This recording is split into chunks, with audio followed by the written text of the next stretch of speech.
And to our president, God has given you a chance to lead this nation. You're already a billionaire, no secret. There is nothing more that money can do for you. Money has already made you president. There is nothing above this. Please, if you really care about corruption, begin with yourself. Call yourself into a meeting and ask yourself, would you like to continue being a president that leads in corruption or that leads in development? And as a president, your word should mean something. Don't lie at every opportunity. You are breaking our hearts, you are disappointing us, you are depressing us. Because every time we wake up and remember that you are the president, we are traumatized. You need to remember that you are leading people, not graves. Care about us. Care about the children of Kenya. Do not be very happy to transport and export your most energetic and brilliant labor of the youth of Kenya to go build other countries just because you've built a very corrupt system that does not create opportunities for them. Mr. President, I want to assure you that the silence that you feel today is not peace. It is the silence before a storm. Si munajua mimi na baba tumetoka mbali. Ni kweli ama si kweli? Tumetoka mbali ama hatujatoka mbali? Si tumetoka mbali? Mimi nimeamua ya kwamba mimi nitamsaidia baba kwa sababu yeye ni mzee wetu, kwa sababu tunamheshimu, kwa sababu amechangia demokrasia ya Kenya, kwa sababu ni kiongozi ambaye anajulikana na ako na heshima ya kwamba awe kiongozi wetu wa bara la Afrika.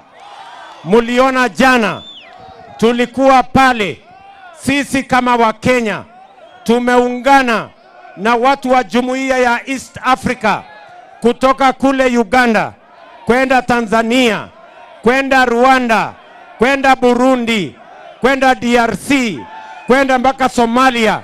Sisi wote mpaka kule Sudan tumekubaliana ya kwamba baba awe mwenyekiti na kiongozi wa bara la Afrika kama chairman wa Africa Union Commission. Watu wa Migori mnakubali jameni? Mnakubali? Mtamuombea? Hebu nione wanasema tutamuombea baba. Basi. Welcome back to Havana Media. My name is Boniface Owino, and as usual I'm going to be your host for today. Now, I want to say this. Despite the fact that William Samoei Ruto, that is the president of the Republic of Kenya, is having a very good, a very nice and jovial reception in Nyanza province, there is something that we all need to understand. I've seen a lot of people celebrating, some people saying that this is not Meru, this is not Central, this is not Embu, this is not Uasin Gishu, this is Migori, this is Homa Bay, home of Raila Amolo Odinga and the Luo Nyanza, which means that they're trying to say that Luos right now love William Ruto more because of the reception, the celebration that people are doing or are having after seeing William Samoei Ruto. But we are missing a point here. There is a very big point that we are missing. And I want to say this. And I know that some people will say that that is not true. Some will say that it is true. It will only depend with how you're going to take this. Let me start by saying that we know that William Samoei Ruto had lost trust in so many people, in so many Kenyans. So Kenyans do not trust William Samoei Ruto. No matter how much he tries to do his things, no matter what he does, no matter where he goes, no matter what he says, people don't trust him because he's that kind of president who normally says that tumefanya, tumetenga, tutatenda. So that tume has made a lot of people to lose trust in him. And that is one of the major things that I think will make William Samoei Ruto to fail coming 2027. And also going against the wish of Kenyans. You know, you can be a leader, but now the problem comes when you try to lead according to your own understanding. It is good to lead the way you want to lead, but now you also have to listen to what people want, because these are the same people that you are leading. So William Ruto being received in Luo Nyanza very well is not a problem, because at the end of the day, he's the president. He must be accepted anywhere he goes. There is no need of maybe showing a negative side of their area simply because the president have decided to visit them. Maybe that is one of the ways of maybe they can they can show the president that we really believes in you, just to find jobs, just for the area to develop. And what I know is that William Ruto's visit in Nyanza is going to make a turnaround. Number one, the SGR is going to connect from Mombasa, Nairobi to Kisumu. So going from Nairobi to Mombasa to Kisumu is not going to be a very difficult thing. That is one of the developments that I think it's in line. It has been confirmed that is going to be done. But now let us talk about the visiting in Migori, Homa Bay, Siaya, and Kisumu. William Ruto went to Migori yesterday, whereby was celebrated, which is right. So today was supposed to have a Thanksgiving with his delegates and the CSS. That is Opio Wandai and also John Mbadi. So John Mbadi was being celebrated today. There's Thanksgiving today of John Mbadi. But there is not a problem. I've told you that celebrating you is not a problem because Luos are happy. One thing we have to accept is that Luos are happy because of what the president has done. For the first time in history, Luo Nyanza have held two great positions in the government. That is the CS of Treasury and also the Attorney General. John Bad is representing Luos as the treasurer, and then in the treasury's office, and then Dorcas Odur is also representing Luos as the Attorney General. The first woman to become the Attorney General in Kenya comes from Luoland. So I think those are the things that are making Luos to celebrate what William Ruto has done. They are not. We have to understand something, that these guys are not celebrating William Ruto, but they are celebrating what William Ruto has done. In other words, they're trying to show Ruto that in as much as you are the president, in as much as maybe you are doing things that we don't want, but there is something that at least you are making us, you started making us proud. But that one is not a confirmation that William Ruto is going to be re-elected again coming 2027.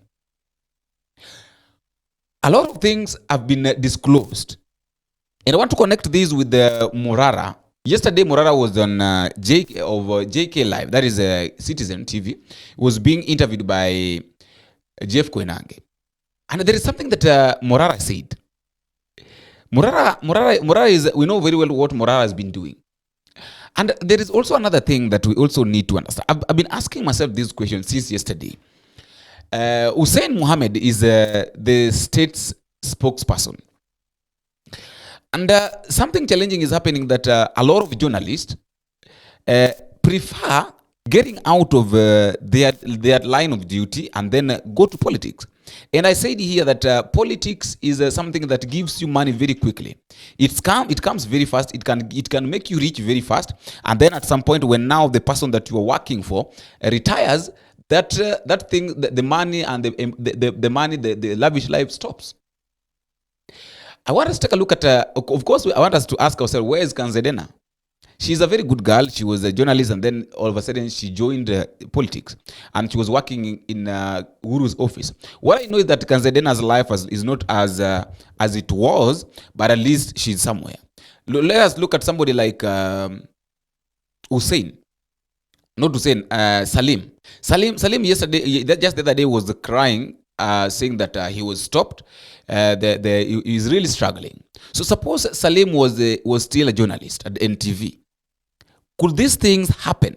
So there is this problem that, and then these politicians also look for those vibrant journalists, and then they bring them on board. They try to convince them so they can give them job. After giving them job, then they find a way of making them silent. There is one of the interviews that Hussein did with the president, which I want us to listen to. At Kabetes, that was his Twitter handle. The late Jacob Juma, at 12:34 p.m. on the 10th of December 2015, tweeted, and I quote, "The person who is obsessed with plans to kill me is William Ruto. I know that my assassination was discussed on Tuesday." My question to you is, did you have anything to do with that, as the late Jacob Juma claimed, as Jirongo claimed, and why you? Well, I think we lost Jacob Juma, that he would be best placed to respond to your question. And maybe you should look for some time, get Jirongo here, so that he can tell the country what he means. But I am sure as the sun is going to rise tomorrow, that the killers of Jacob Juma will be brought to book. I am hoping that they will be brought to book and they will be known. I want to tell you and to tell Kenyans and to tell the country that I have nothing to do with anything to do with the life or death of Jacob Juma. Investigations are going on. Have the police questioned you since Jacob Juma directly? When the police want a statement from me, I will give it freely. Any day, any time, anywhere. But they haven't questioned you yet? They have not asked me for a statement. I will gladly give my statement. Okay. Yeah. So I will gladly do that because I'm a law-abiding citizen and I want to help in getting to the bottom of this death of Juma. So that one tells you how smart William Ruto realized that this guy is. And one weakness that William Ruto has is that Ruto looks for those people whom he knows that can be a threat to him in a certain area, then he brings them on board. And there is a statement that Morara have just made that I want us to listen to. Morara is saying that even the president, he was called by the states, by the office of the president. A lot of people call him and then he failed to reach out to them. He failed to maybe to comply. And after that, it forced William Ruto himself to call him. So after William Ruto had called him, he also neglected the job. He's saying that he was being offered a job, but to work in the government. We know that the government is so big; it has got a lot of branches. You can work in any office. But he said that I know myself. I know myself, and one thing I know is that if at all they gave me job in the office, I will corrupt my life. Statehouse has called you. You've had calls from the president. Yeah. Himself. Initially, I had calls from people around the president. Then eventually I got a call from the president. I spoke to him very respectfully because he's our president and he has been given that mandate by the people. And whatever I was offered, I refused. I was offered a state position. Serikali ni kubwa. Come we find you something. But I believe it's overcrowded over there. There are enough people over there. And being a brilliant person and a person of integrity, I believe that if I go into government, I'm going there to be corrupt because there's too much demand for corruption. There's too much demand for you to steal money and give to certain people. So for that reason, I'll not be comfortable. I'll be depressed working there. I'd rather stay at my furniture shop and do my business. Truthfully speaking. Ukakata? Yeah. Ukakata? Nilikata. Na president alikwambia serikali ni kubwa? The government is big. We can find you something to be busy. Good Lord. Where did you come from, man? Nobody says no to the Gava. No, extraordinary times bring extraordinary people. And you're part of it? I believe so. I want to take... So he's one of the guys that lives under as a very strict, they live under the restrictions of, I can't corrupt my life. I can't corrupt myself. I can't do this in line maybe because these people want me to do this. That is one thing I love with Morara. So Morara was trying to expose the things that have been done with William Ruto. The fake promises and all that. But now Hessein Mohammed was also trying to defend William Ruto by saying that everybody has got a lot of people have got president's number. I can't deny I also have president's number. I got it during that time of the Gen Z's, Salimia, Ruto, Salimia, Suipan, Salimia, all the numbers were online. So I decided to save it. Maybe, one day it might help, but I can't say that I have ever called him, But Morara Hessein is really trying to defend the states by saying that Morara saying that they talk to the president. That is a lie. And we also need to understand that Jeff, who would be lying? Yeah, Hessein, talk to me. Jeff, I will not continue this conversation. I respect you and I respect Morara. It's very simple. A lot of Kenyans have the president's number, by the way. Let Morara substantiate that the president called him. Let's not look at other side shows. Because he's lying and he's running away from the question. Can he substantiate? It's that simple. Tell me, Hussein, when you say he's lying, did you speak to the president and the president said he never spoke to Morara? Yes, I'm asking you, the onus is on Morara to substantiate. He said he was told. That's what he said. That's what he said. Yeah. So can he prove that he was told? Jeff, will you allow anybody in Kenya to just walk into your studio and say he was told by the president and you just believe it? I have been a journalist. You have to ask him to substantiate that. But he did. I mean, he told us how. He hasn't. He hasn't. All right. I've asked him to. He's going to other issues. He's not substantiating it. What substantiation do you want? Do you want the call back from Safaricom? Yeah, he can prove it. All right, let's have another interview tomorrow. I go and get my call records. He'll get his callbacks from Safaricom and he can substantiate. Will that make you happier? It's not about being happy. It's about saying the truth, Jeff. It's about saying the truth, and it's about anybody who wants to hold the accountable doing it, the government accountable doing it truthfully. It's about the media doing what is right. It's that simple. All you have to do as Citizen TV or as Jeff Koinange, who's my friend and I respect, and maybe after this call you and I will laugh again together. But, yes, it's a claim. Let it be a claim that he was allegedly called. Let it not be like a fact. That's the problem. All right, Hussein. I reiterate one more time, Morara, we love what you're doing. Keep up what you're doing, but do it truthfully. Don't lie. All right. I've said this before and I'll say it again. And all those projects you're saying, look at the date when they began, and here is a responsible president completing projects that were stalled. You should ask, what really happened? Why were all these projects being launched? And then midway or just a month after the launch, all those years back, before the president assumed office, why were they stalling? There was a problem, a fundamental problem. Okay? But the president is doing what is right now, is completing those projects because he promised to complete them. On the Harambee thing you're talking about, the president made a suggestion in Statehouse. He went, yes, to a church, and no Harambee was done, Morara. The people talked about the church, and the president proposed that he can help finish build a church. That is not, I mean, you can donate your money. That is not Harambee. You know what Harambee is? It's actually the public coming together. Mohammed is just a spokesperson. Mohammed is just working in the government. Is not that person that maybe will be looking at, will be tracking, will be looking at the records, or maybe will be looking at how many people or who the president is talking to.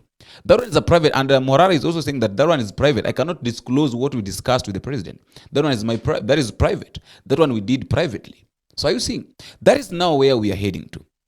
That the president does this, and then when someone tries to do this, someone comes up to cover up. And I know what he's doing is doing this because he knows very well that Safaricom, of course, we know what is happening. They've done away with the calls and the chats, so nobody can. There's no way that Morara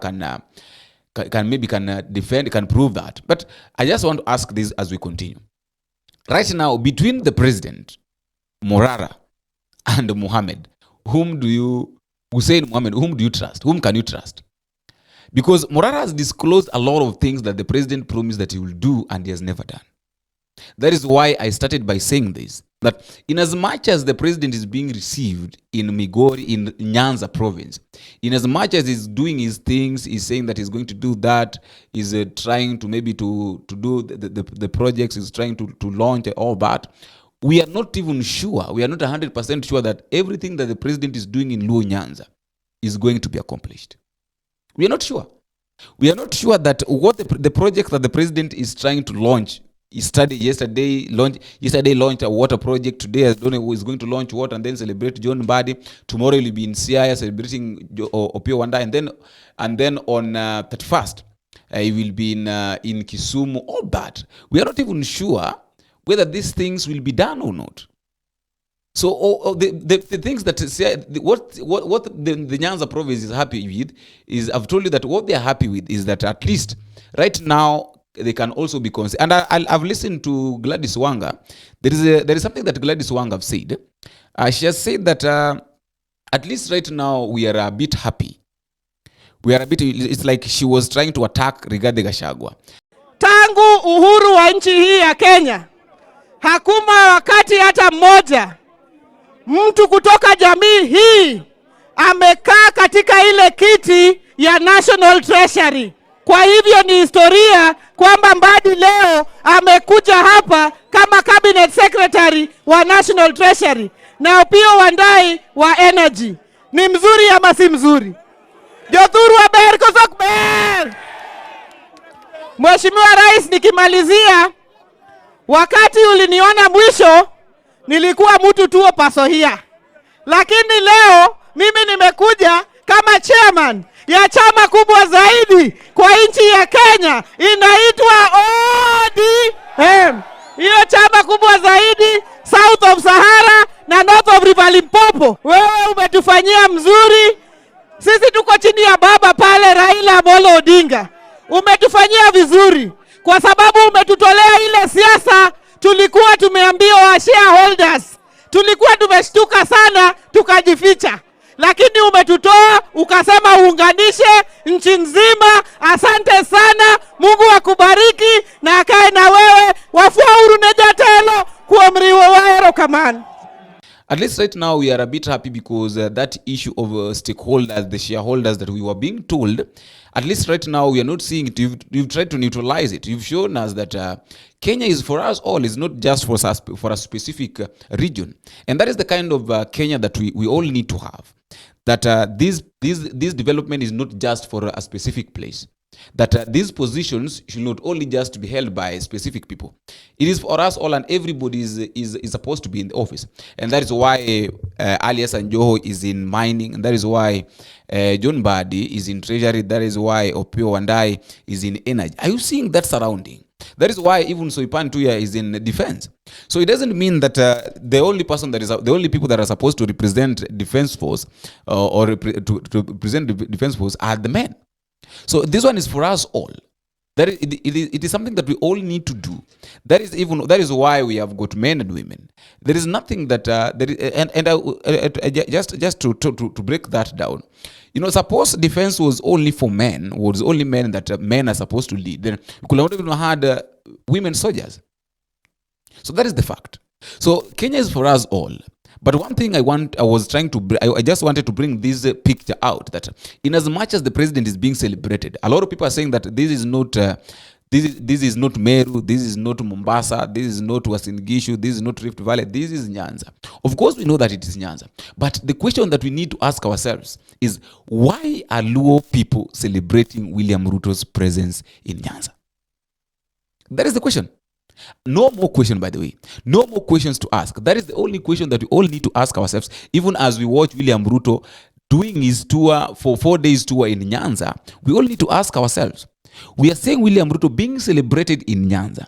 But the question is, why is he being celebrated in Luo Nyanza? What has he done that is making these people to celebrate? Because one thing I know is that what William Ruto has done, or what William Ruto has not done in Luo Nyanza, he is not going to do it. That is the fact. He is not going to do what he has not done. Just the same way he was being celebrated when he went to Meru, when he went to Nyeri, when he went to Kakamega to celebrate for Thanksgiving of Oparanya, is the same thing. The promises that tumeamua stima itakuwa hapa, all these things, all these drama, we know, we are used to it.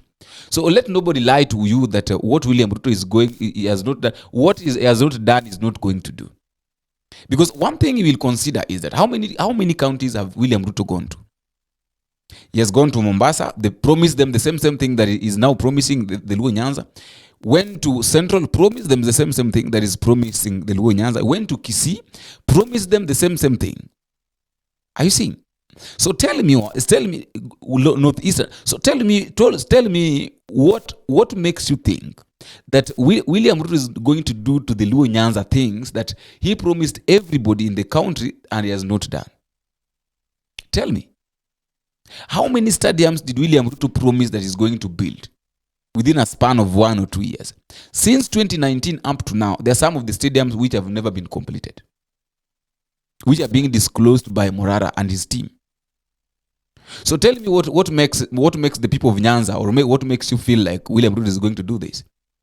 And I've heard him saying that tulianza na Raila kitambo. And one thing, by the way, I think I mentioned this thing here, that a time is coming that William Ruto will use Raila Amolo Odinga's AUC bid and support to defend himself whenever he will be going to Nyanza. He will be saying that like right now you have started saying that Raila tumetoka naye mbali. Are you seeing that that is why I'm trying to do this for him? You know, it's according to William Ruto, according to him, is doing Raila favor by giving him that position of AUC. And either way, William Ruto will be okay. If Raila loses, he will go to Central. This is what William Ruto will say in Central. That hata yule mzee nimejaribu naye, nimempea mpaka kiti, aende kule AUC ya to represent kama wa Kenya, imeshindikana, kumbe laana ni ya ukweli. And then, that is in Central and other parts of the country. If Raila succeeds, William Ruto will go back to Nyanza and say this, that si mnaona mimi ni mtu wa kweli, niliamua nikapea mtu wenu kiti, nimemsaidia akapata kiti, akakuwa sasa kiongozi wa Afrika yote. Sasa yeye sio baba wa Kenya, yeye ni baba wa Afrika. Are you seeing? So either ways, if Raila loses AUC, I don't know if a lot of people are seeing this thing this way. If Raila loses AUC seat, William Ruto will find a way of defending himself. If Raila wins AUC seat, William Ruto will still find a way of defending himself. So let us not lie to ourselves that all this drama that William Ruto is doing in the country is going to change anything. He's just trying to clean his name. He knows very well that nobody trusts him. He knows very well that no matter what he does, nobody will care about him. And that is why he's trying to do all these things, giving people fake promises, doing this, that I'm going to do this with my team, we're going to do this, we're going to put you electricity without paying anything. Are you seeing? So the big question that we need to ask ourselves, I've started by asking that the biggest question that we need to ask ourselves is, why are the people of Nyanza celebrating William Ruto's presence in Nyanza? Let me know what you think. That is all I had for today, and let me know what you think in the comment section. But just a reminder, if you're meeting for the first time, please don't forget to click the subscribe button. You can also like, share, and drop me a comment and tell me what you think and where you're watching us from. As I normally say, that feedback is normally the key thing in any form of communication. I'll not fail to appreciate those who have been giving us your support, because without your support, this channel cannot grow and it cannot be where it is as now. Until we meet again, I've been your host, Boniface Bueno. Bye-bye.